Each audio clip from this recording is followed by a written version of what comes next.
Hi guys, welcome back to my channel. I hope you all are doing good and studying for exams. So today we'll discuss about the RCs. Okay, so first of all, for English section, RCs are the core part. Whether it be your prelims exam or your mains exam, RCs are the integral part of the English section. Okay, so now in this video I'll show you that how I solve the RCs, and you can also try this method, and if it works for you, you can definitely apply it. Okay, this is as you can see, RRBPO means 2019 memory based paper. Okay, so I'll search for the RCs now. Yeah, okay, so here we have the first RC. Okay, now how I solve these questions. Now first of all, what you can do, this is your 11th question. Okay, so just write down here 11th.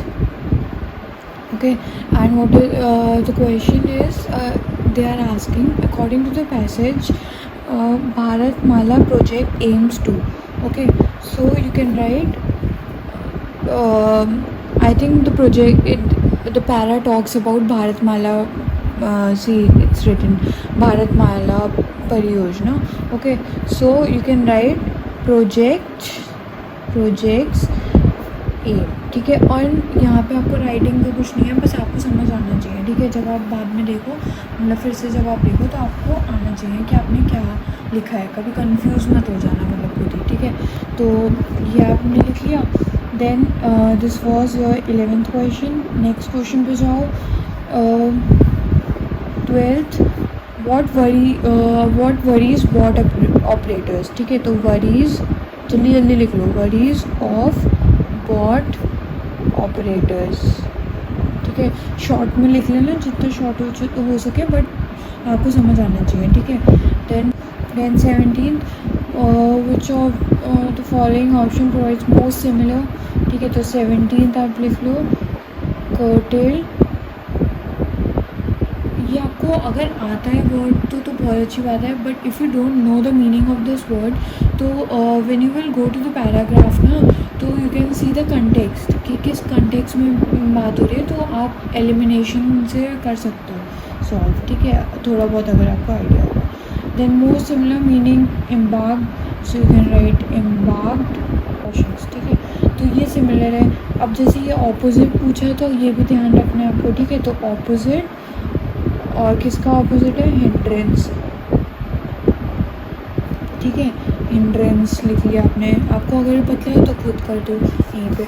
फिर 20th भी क्या पूछ रहा है? Opposite reluctant का. ठीक है, ये वही मैं कह रही हूँ, अगर आपको पता है तो यू कैन सॉल्व, बट नहीं पता है तो कंटेक्स्ट में आपको समझ आ जाएगा, थोड़ा बहुत आइडिया हो जाएगा. ठीक है, देन आपका ये देखो, आपने जो है ये लिख लिया है. अब आपको बार बार क्वेश्चन को नहीं देखना पड़ेगा.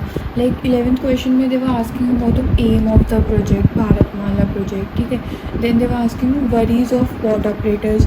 तो अब क्या होगा, जब आप पैराग्राफ पढ़ोगे और आपको ये चीज़ दिखेगी कि आपको कहीं पे दिखेगा कि द एम इज़ दिस और ऐसे ऐसे करके. ठीक है, तो आपको एकदम से ये आप देखोगे तो आपको ध्यान आ जाएगा कि मैं ये क्वेश्चन पूछा गया है. तो you can go to the question, see the options and choose your option. Okay, then total depth, आपने ये पढ़ लिया ना, मतलब आपने जब क्वेश्चन लिख लिए, अब आपको अच्छे से पैरा स्टार्ट करना है यहाँ से, स्टार्टिंग से. ठीक है, तो थोड़ा ट्राई टू बी क्विक, क्योंकि टाइम हमारे पास ज़्यादा नहीं होगा इतना. ठीक है, तो आप जितना जल्दी हो सके you have to try. So like it talks about Indian roads are usually characterized by poor infrastructure and congestion which affects travel time and road safety. This is a big hindrance in economic development. तो यहाँ से मुझे क्या समझ आया है, hindrance, अगर आपको hindrance का मतलब पता है तो well and good, but if you don't know तो यहाँ से आपको समझ आ रहा है hindrance का मतलब है रुकावट. ठीक है, प्रॉब्लम क्रिएट करता है वो किसमें, इकोनॉमिक डेवलपमेंट में, and leads to inefficiency in the transportation of goods and services across the country.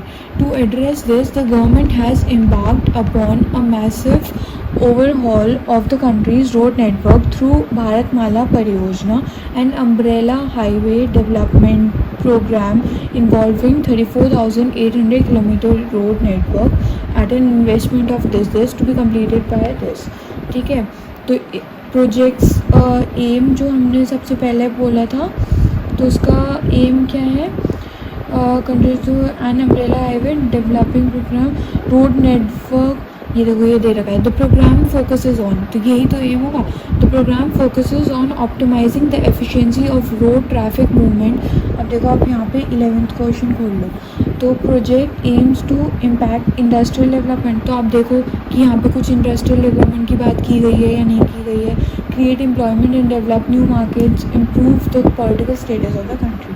ठीक है, तो यहाँ पे optimising the efficiency of road traffic movement across the country by bridging critical infrastructure gaps through shorter routes. Okay, the end goal is to create economic corridors along the path new industries. तो ये हम ये बोल सकते हैं कि ये industrial development को पॉजिटिवली अफेक्ट करेगा। Yes, we can say that new industries, more employment and new markets, ये तो दे ही रखा है, तो सेकेंड वाला भी ट्रू हो गया आपका। ठीक है, new markets, the programme however will have a negative on existing road, because अब देखो अब ये political status of the country की कहीं बात नहीं आई है, तो the option we can select is option 1 and 2, your D option. ठीक है, इस टाइप से हो गया, तो यहाँ पे आप सेलेक्ट कर दो डी एंड नेक्स्ट पे आ जाओ।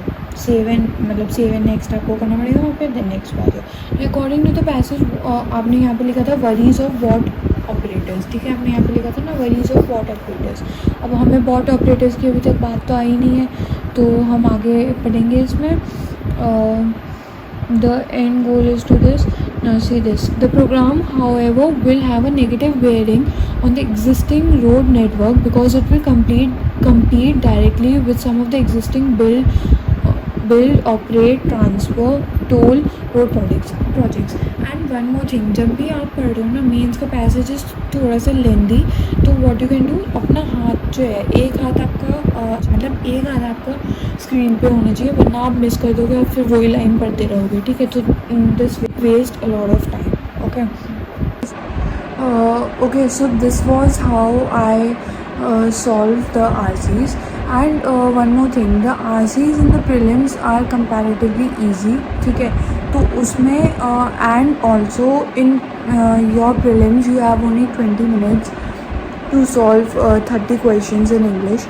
So I would advise that in the prelims exam you should read the para and then solve, because the para is not that long and you can retain that in for some time. Okay, so that would be much convenient and easy for you, because अगर आप ये सब पूरा लिखने बैठ जाओगे ना तो your time will be wasted. Instead